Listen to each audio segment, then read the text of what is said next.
before we get to Chris Sims. Paulie has a question. Well, I heard a lot of hubbub about 20 minutes ago from the back row, and McLovin says, I have a whose career would you want? I think it's quarterback related, and he's very fired up about it. All right. What do you have? Okay, at first blush, you're going to be like, well, this is obvious. But whose career would you want?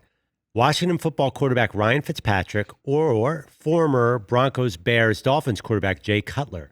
And one of the reasons I asked, they have almost identical stats. 223 touchdowns for Fitzpatrick, 227 for Cutler. 35,000 yards for Cutler, 35,000 yards for Fitzpatrick. Fitzpatrick's entering his 17th season. Cutler played 12 seasons before retiring. All right.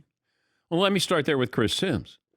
Chris, whose career would you rather have, Ryan Fitzpatrick's or Jay Cutler?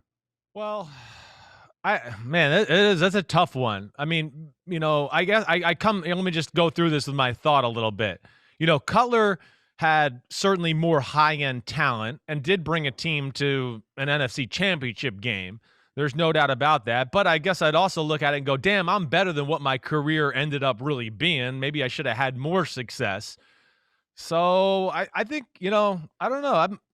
I'm gonna go with Ryan Fitzpatrick. It's a close one there, but I'll go with Fitzpatrick.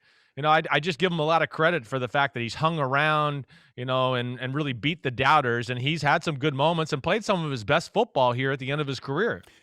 I would say Ryan Fitzpatrick because he's an underdog, whereas Cutler we look at and we go, and I remember you loved Cutler coming out of college.